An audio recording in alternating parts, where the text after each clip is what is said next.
So, folks, we need to talk a little bit about the Republican response to Ilhan Omar being attacked. Um, and who was behind this attack, right?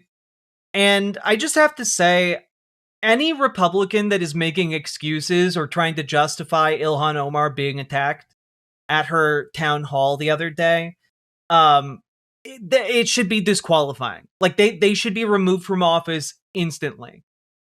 Like you cannot be saying, "Oh, it's a false flag. Oh, she deserved it. I blame her for talking the way she does." Like, nah, it's disgusting. It is disgusting open bigotry. It is awful. And there's no one more awful in Congress right now than Randy Fine, who routinely Nazi posts on social media. It's grotesque. And here he is on Ilhan Omar's attack. I got to start out with your reaction to the attack on Congresswoman Ilhan Omar. I mean, obviously, we often agree with her politics, but this is just not acceptable at any level. Well, I've got two thoughts. First, look, I want Ilhan Omar to be deported and denaturalized, but I don't want her to be attacked or hurt, and people shouldn't do this sort of thing. But I also blame... But...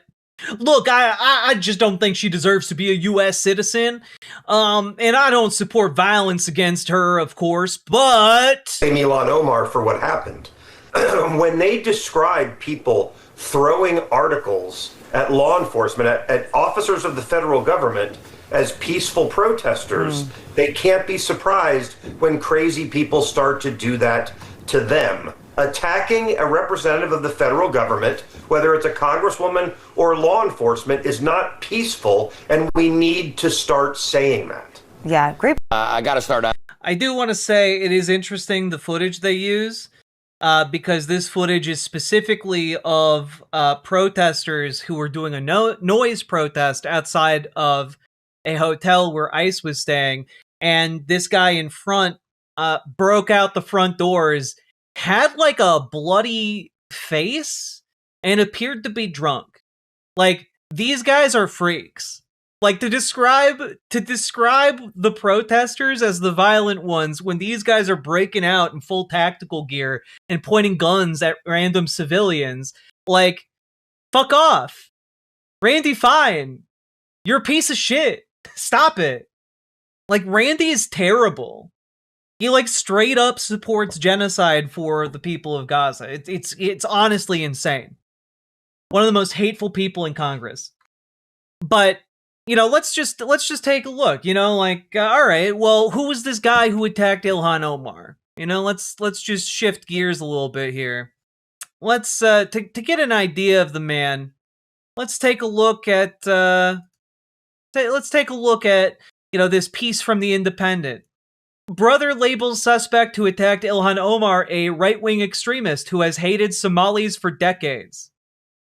This, I'm sorry, it is not equal to compare people who are standing up for the rights of their neighbors to be treated as human beings, to not be, captured as, chattel slaves, to a guy who hates Somali people. So, the man, who attacked Ilhan Omar is a man named Anthony James Kazimirzak, and his brother says, "I'm not surprised this happened. Not at all. Unfortunately, he and my mother are both right-wing extremists. He's just a different person than I am. I believe in helping people. He believes in blaming people." When asked if Kazimirak had mentioned Omar before, the brother responded, "Oh yeah. He has had a hatred of the Somali community for probably 20 years.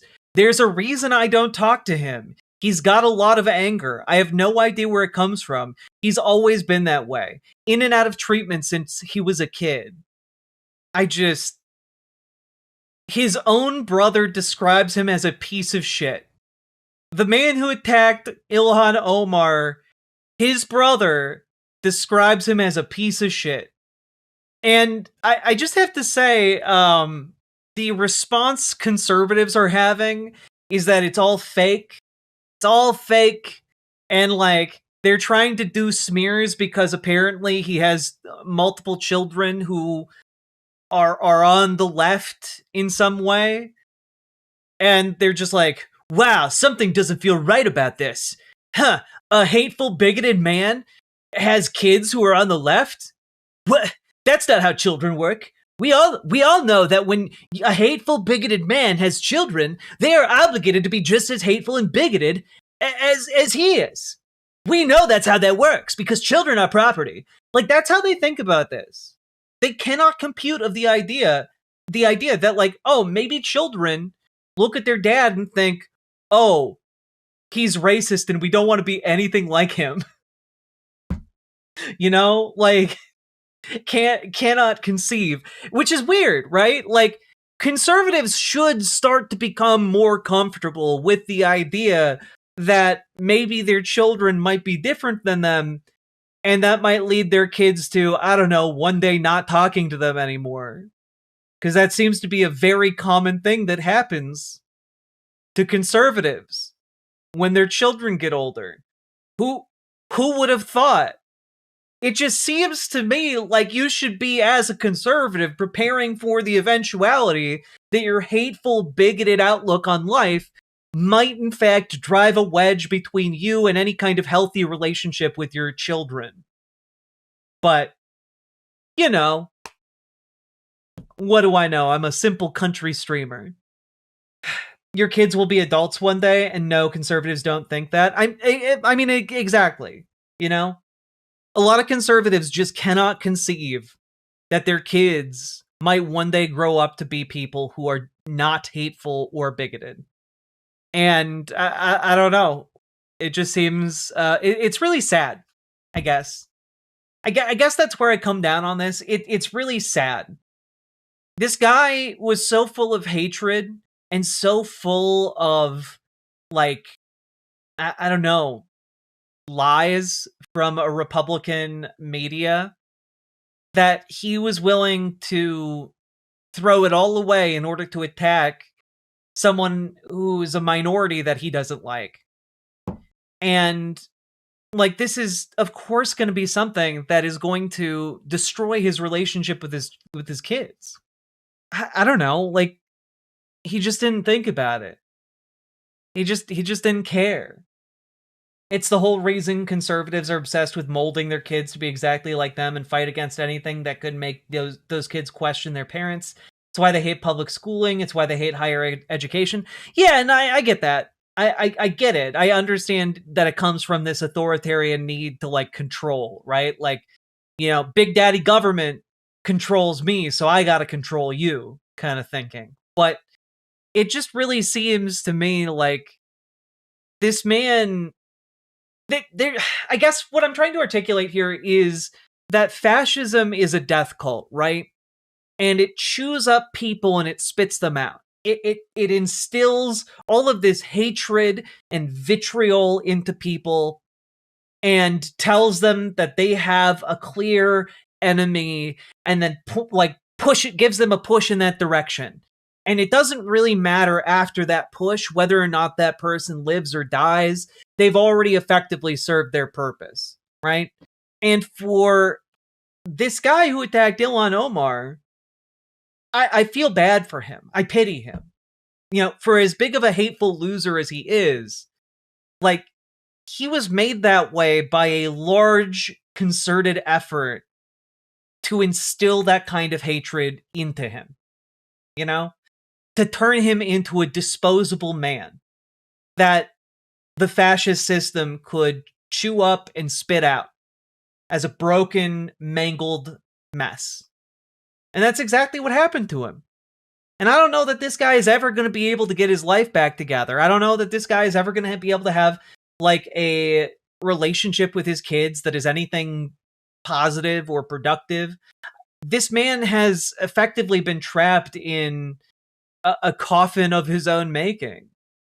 A coffin made out of hatred and loneliness and sadness, and he has been denied the ability to open it. And I don't know how he gets out. How did this deadbeat hate Somalis for 20 years? I don't understand the question. Are you asking how a racist could be racist for 20 years? Because he never bothered to actually go out and interact with the Somali community. He never bothered to actually consider them as people.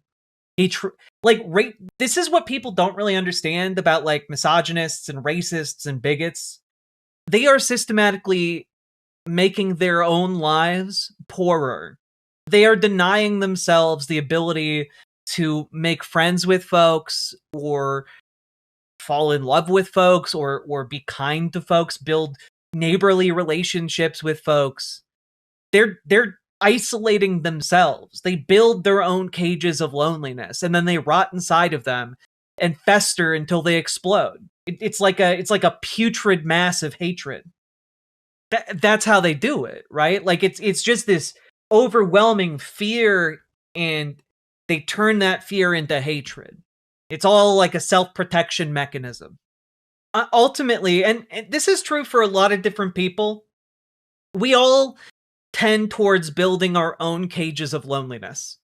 We are the ones who tend to give ourselves limitations about what we can socially do, what can we put ourselves out there and fail at in front of other people, you know? They fear losing control. I mean, that is also it is also that, you know. But the fear is what drives it. The fear is what causes people to put up walls, right? If you are out there denying yourself the ability to make friends with women because you think women are lesser than you, right? You're the one putting up that wall because you're afraid. Afraid of rejection, afraid of, I don't know, vulnerability, what have you, right? And it's easy to do that for folks who are sheltered when it comes to immigrant communities who are more recent arrivals to the community, right? Because there is a ready-made system of hatred around Fox News built to tell you, oh, those immigrants are causing all your problems. And then, like, these people who are so afraid, they look at these newcomers and they're like, oh, they speak funny. Oh, their food is different than what I'm used to. And rather than being curious and learning more or putting themselves out there socially and interacting more, they want to push it all away. They want to put up the wall. They want to build that wall. And that's, frankly, that's cowardice and fear. Because you don't need walls if you are unafraid. Don't need walls if you have nothing to fear.